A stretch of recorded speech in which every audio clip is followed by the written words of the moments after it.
If you're considering buying solar panels, you probably want to know how they work and what your money is buying to get exactly what you're looking for and not fall victim to predatory sales. In this video, we'll brief you on how solar works, how to determine if solar panels are a good fit for you, and other details relative to the functionality of solar panels.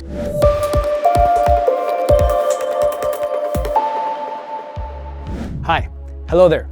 I'm Sinue with DroneQuote, and welcome back to the official start of our buyer's guide for solar panels. This series is jam-packed with valuable information to help you understand whether or not buying solar would be a good investment.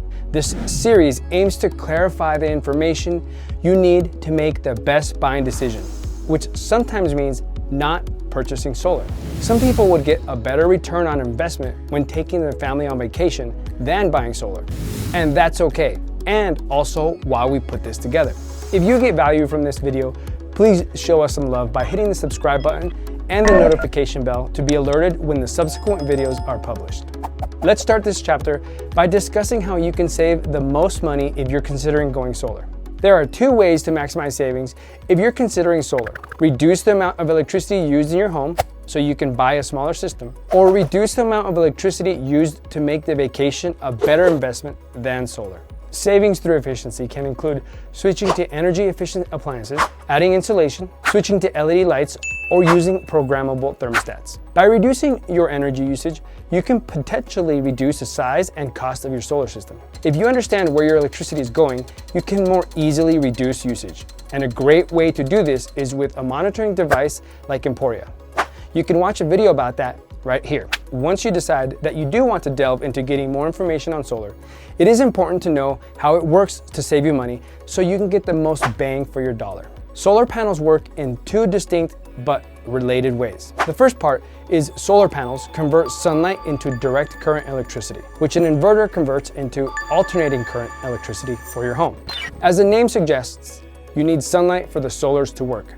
So ideally, you have a nice open roof or plot of land to install the solar panels. The orientation in which the panels are installed also plays a part in how solar works, as this can influence the volume of electricity you generate and the value of this electricity.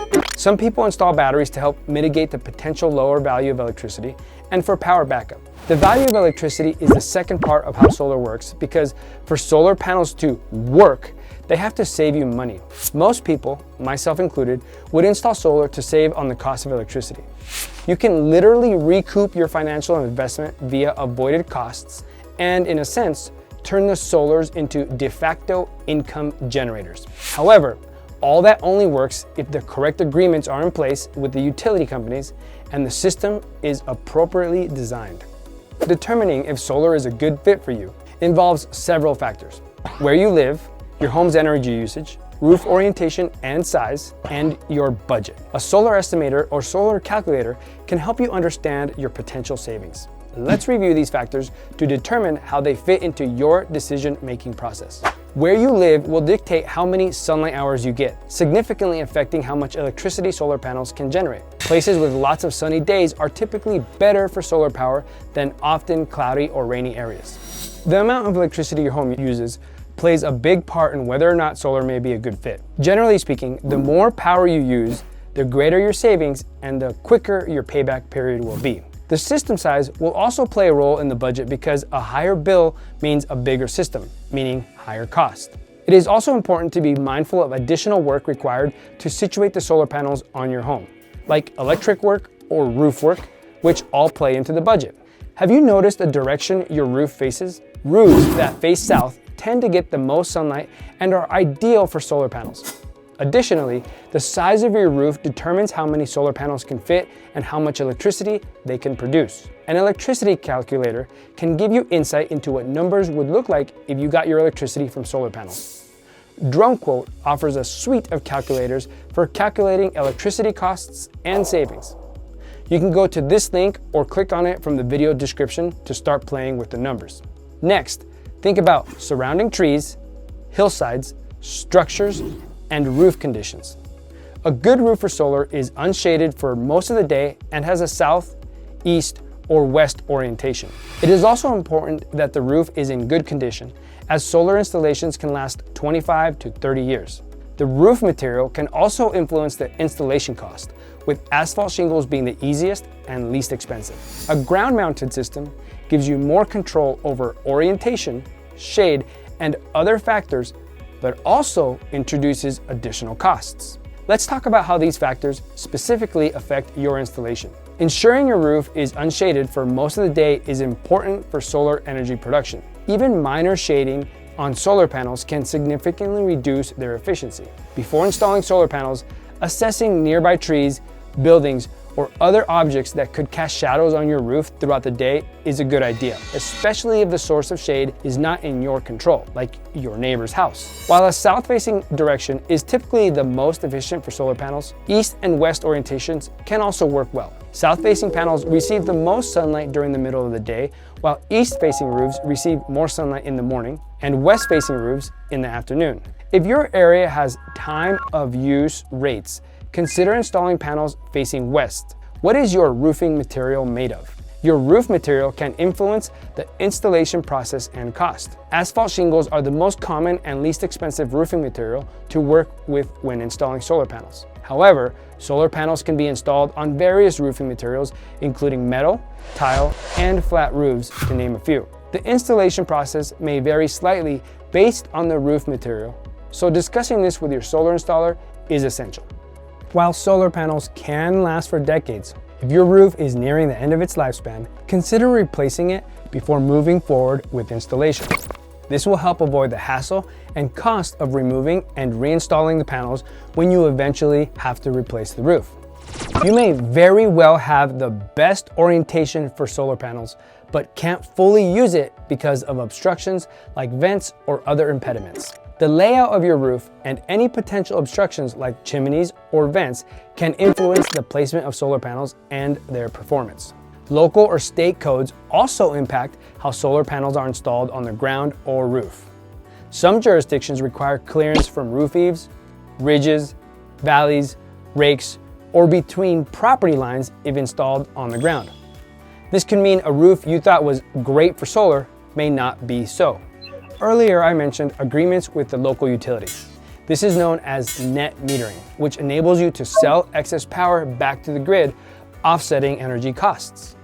The availability of net metering varies depending on local laws and your utility company's policies, so it's critical to check this before moving forward with solar.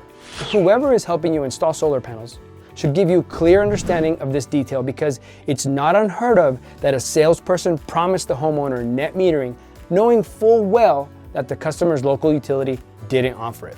In some areas, net metering programs are well established and offer favorable terms for solar homeowners. However, the policies might be limited or less beneficial in other regions.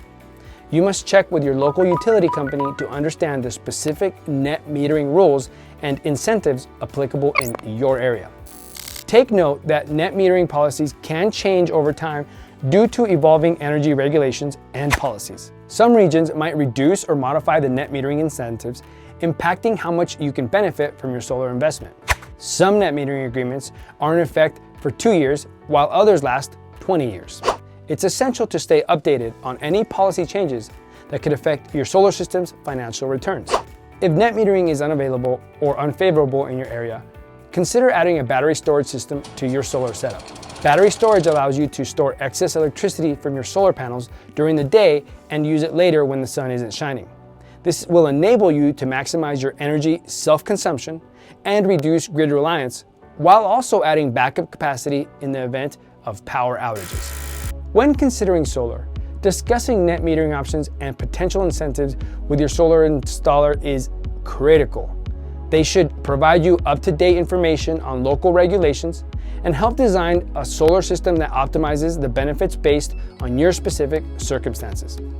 Finally, we'll discuss a financial mechanism that makes installing solar panels more affordable. The Federal Investment Tax Credit offers a percentage of the solar cost as a tax credit, but to say you simply get a refund check would be a lie. The video linked above gives you more detail than we'll cover here, so consider checking it out. If you install a solar energy system, you may be eligible for a 30% tax credit on the total cost. For example, if the system is $30,000, you may qualify for a $9,000 tax credit. To be eligible for the ITC, you must own your solar energy system. Lease systems are not eligible. When you file your federal income taxes, you can claim the credit by filling out IRS Form 5695. To be eligible for the tax credit amount, you must have a tax liability based on your income equal to or greater than the tax credit value. From there, you get the tax credit as an avoided payment in owed taxes or an additional amount to your tax refund. If your tax credit exceeds your tax liability in a given year, you can roll over the remaining tax credit to the following year. This rollover provision allows you to claim the full credit even if you cannot use it all in one year. Tax laws and regulations can be complex. Therefore, it's important to consult a tax professional or a certified tax advisor. Don't just take your salesperson's word. If you appreciated this video, please hit the subscribe button and the like button to make it visible to more people in hopes of providing the right education to make the best decision when going solar. Unfortunately, it's not unheard of to see news stories about solar companies that raked customers over the coals and left them holding the bag. Our next video details what you should look out for when starting your search for the right solar provider. Click here to learn more about red flags and things that could land you in the 5 o'clock news because, unfortunately, shady people can also be found in the solar industry. Until next time, hasta la vista.